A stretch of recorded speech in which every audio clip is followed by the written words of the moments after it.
kind of layout on the mind control page there, this has been stuff that has been tested for a long time. There's a great podcast on there where there's this Harvard scientist, and he talks about some of these various types of mind control and how they've been tested for a long time. I encourage everybody that's interested in this topic to check that out. Fascinating podcast that is a really good summation of this apparatus that we're talking about.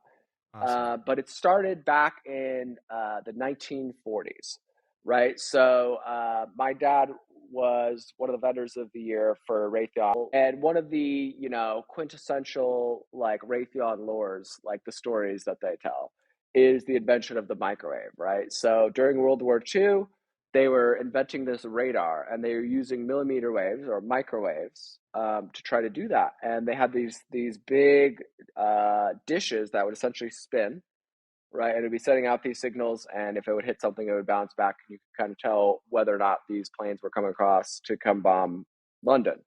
Right.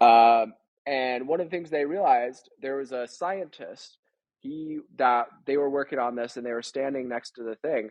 And as the millimeter waves would hit him, he had a chocolate bar in his pocket, his chest pocket, and this chocolate bar melted.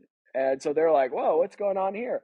And so they realized that these microwaves are able to heat things up. And so that is kind of the basis of the invention of the microwave in the first place. The other things that they realized at the time was as this microwave based radar apparatus would hit them, right, would go in their direction, it would cause them to hear these noises in their head. And they're like, whoa.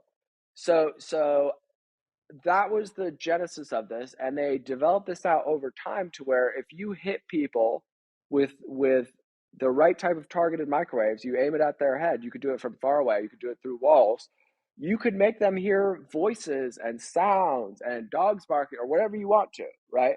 Wow.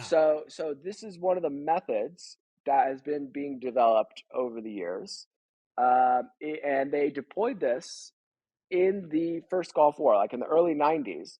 The US military got an entire town of Iraqis to defect essentially by using this thing to beam these voices into their head that was like, this is Allah, everyone lay down your weapons and surrender, right? And if you're hearing that and you don't see where that's coming from, like that freaks you out. You're like, whoa, maybe God is talking to me.